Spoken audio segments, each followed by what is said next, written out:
Bien, bonsoir à tous et bienvenue dans notre petit jardin laboratoire. Je me propose avec vous de faire un tour relativement rapide des petits travaux d'aménagement qui ont eu lieu dans ce petit jardin et puis de vous montrer, avant de faire la première récolte, juste après ce petit rendez-vous hebdomadaire, et donc avant de faire la récolte des premières tomates, puisque j'ai de quoi remplir un large plateau, je me propose de vous les présenter rapidement. Alors, tout d'abord, j'ai poursuivi les travaux de préparation pour l'hivernage des matériaux et j'ai donc terminé un quatrième grand espace de rangement, je ne sais pas comment l'appeler, qui me sera fort utile cet hiver. Mais bon, il y a encore pas mal de désordre.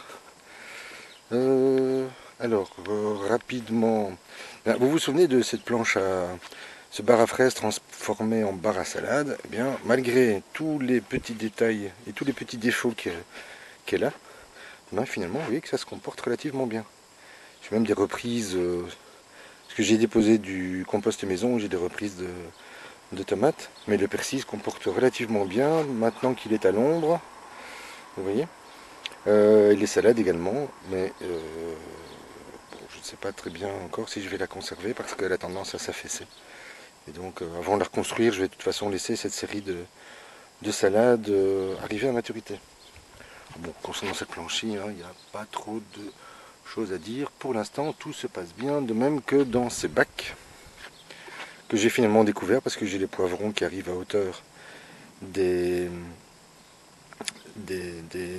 arceaux et ça m'ennuie un petit peu parce que les boutons touchent le filet et je risque de ne pas avoir de poivrons cette année, à cet endroit en tout cas. Alors, vous voyez que les courges, je me laisse, je suis complètement dépassé.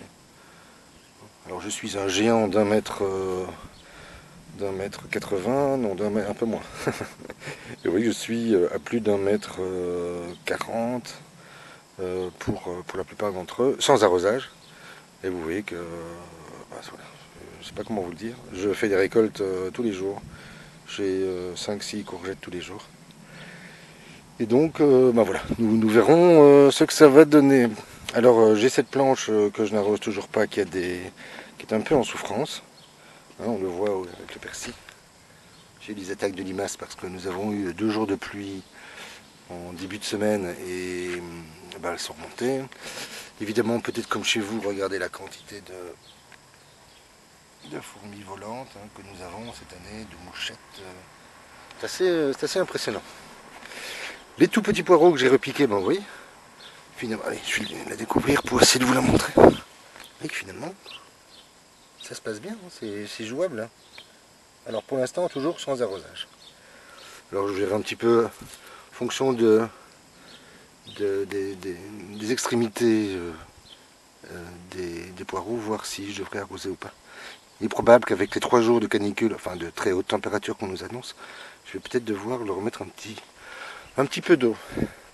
Alors dans ces bacs à salade, à tomates, ça se passe également relativement bien. J'ai un petit peu étêté, coupé quelques feuilles, parce que les plants avaient tendance à s'épuiser avec tout ce feuillage, mais finalement ça se déroule dans de bonnes conditions. La courge spaghetti, ça se déroule relativement bien. Vous vous souvenez qu'ici il y avait un grand bac. Et William le potagiste, pas le potagiste, William le potagiste, m'a bien précisé qu'il ne s'agissait pas de idiome, mais plutôt de la maladie du bronze. Et donc j'ai décidé de retirer le bac. Je crois que c'est peut-être la meilleure solution pour éviter, même si c'est viral, qu'en principe ça ne se transfère pas d'une plante à l'autre. Moi je préférais les retirer parce que de toute façon je devinais ce qui allait se passer pendant les 2 mois à venir. Et voilà, je me suis dit que j'allais récupérer le grillage que j'ai installé contre cette structure, que j'ai finalement consolidé. Et j'y ai placé, toujours à l'ombre, 3 petits plants de tomates qui sont en fait des gourmands. Voilà, on verra ce que ça va donner. Sans doute pas grand chose, mais voilà, on ne sait jamais. On pourrait être surpris. C'est parce que j'ai découvert que le sol sous ces grands arbres était particulièrement bon, très tendre, très humide en dessous. Et je me suis dit pourquoi pas tenter le coup. Alors finalement j'ai donc tout consolidé, j'avais réalisé 3 systèmes de fixation et d'attache. Notamment j'avais réalisé des glissières pour venir y glisser les panneaux à l'intérieur. Finalement je me suis dit que la solution la plus simple c'était travailler avec 2 vis. Vous voyez, et là maintenant, bon ça bouge ici un petit peu, mais voilà. La structure maintenant est fonctionnelle. Les 2 premiers bacs, enfin le premier bac est à moitié rempli, celui-ci un peu moins. J'y ai installé le plancher, enfin c'est pas un plancher, c'est le menuisier Cédric à qui je vais apporter quelques tomates qui m'avait confié ces planches parce qu'il devait s'en débarrasser. C'est du mélèze, donc c'est un bois imputrescible qui ça ne bouge pas, et il était en fait anciennement utilisé comme lambris. Et moi j'ai décidé de le récupérer et de m'en faire une toiture. Voilà, il me reste à la visser et ce sera fait dès que possible, sans doute fin de cette semaine. Vous voyez l'allure que prennent ces plants, hein, c'est particulièrement satisfaisant pour une première année, surtout sans arrosage. Alors je vous montre quelques tomates qui commencent à apparaître ici et là. Rappelez-vous que les plants n'ont pas été tous disposés la même semaine, de manière à pouvoir séquencer la récolte. Comme ici dans ce plant de Rome. Voilà, je peux toujours pas le faire, hein. Ils sont toujours pas mûrs, mais sans doute qu'avec l'arrivée du soleil, cette semaine, ça devrait pouvoir se faire. Celle-ci par contre est mûre, je vais devoir l'enlever. Allez, j'en prends une pour vous donner envie. Extra. La jolie couleur de la Costoletto.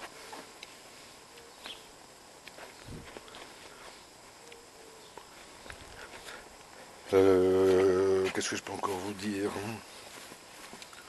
Voilà, ça l'image parle de soi-même, parle d'elle-même, pardon. Je suis encore un peu fatigué, hein, je cherche mes mots. Ici, même chose. Mais ici, quand je fais visiter ce jardin, on en récolte tous les jours et je les fais goûter. Pour l'instant, ça se passe plutôt relativement bien. Les gens sont agréablement surpris. Première aubergine qui fait son apparition. Je ne sais pas si vous la devinez, je ne vais pas la forcer. Alors, voici donc quoi. Voici les premières tomates que j'ai récoltées. Et la planche ici également, elle est magnifique. Sans arrosage. Et la preuve en est, c'est que j'ai des salades qui commencent à monter. Donc je vais devoir les retirer, mais elles me servent bien pour préparer mon compost. Alors, vous vous souvenez, je vous parlais des tomates Muse. Et les voici. Elles ne sont pas encore tout à fait mûres. Non. Puis elles doivent encore prendre une teinte un peu plus pourpre. Tomate Roma. La famille des Tiny Team. Et je crois que le problème dont William me parlait, c'est principalement dans les plants bastiges que j'ai un petit souci. Vous voyez sans doute que les graines que j'ai récoltées il y a quelques années n'étaient pas de bonne qualité. Bon bah voilà, c'est ainsi. Hein. Là c'est la perle rouge. C'est aussi une tomate très intéressante sur le plan gustatif. Enfin moi, pour moi en tous les cas, parce que évidemment les goûts et les couleurs sont variables selon chacun de nous. Alors encore d'autres arômes. Les cœurs de pigeon, ça c'est une petite tuerie. Regardez bien. Magnifique tomate. Et sa petite sœur. Et la taille que prennent ces cœurs de pigeon, c'est assez impressionnant. On est à plus de 5 cm. Voilà. Préparation de la future sauce tomate. Alors bon, ici c'est pareil. Hein. Elles rougissent, elles s'orangissent. Cette différente variété de tomates oranges. Et les belles cœurs de bœuf. Celles-ci je vais pouvoir les retirer. Vrai cœur de bœuf. Voilà, j'ai les attaques sur les aubergines, j'avais planté des choux. Même sur les poivrons, hein, je commence à être attaqué avec ces 2 journées qu'on a eues d'humidité. Les petites limaces sont réapparues. Alors ici j'essaye de garder un peu de chaleur, la nuit avec une tuile. Je ne sais pas si ça fonctionnera. Bon, voilà, c'est un test. Encore un, vous allez me dire. Ils arrivent un peu. D'ici, à mon avis, la semaine prochaine, je devrais organiser une grande récolte. Vous voyez, j'ai repaillé l'ensemble du jardin. Encore cet après-midi parce qu'on nous annonce jusqu'à 37 degrés pour ce week-end. Et les beaux chapelets de belles tomates qui vont arriver. Alors ça, si vous regardez bien, c'est un seul plan. C'est assez impressionnant. Toujours la famille des pastiges. Voilà, encore d'autres.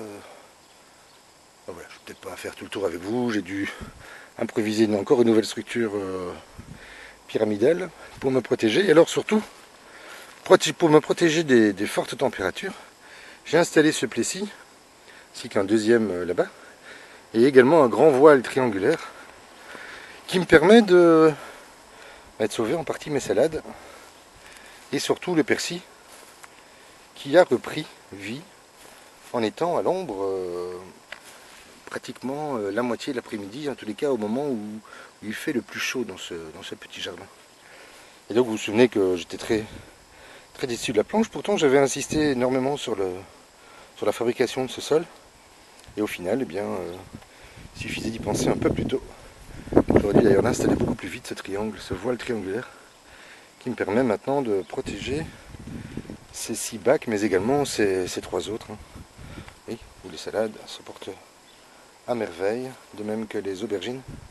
Peut-être devoir d'ailleurs retailler un peu les aubergines.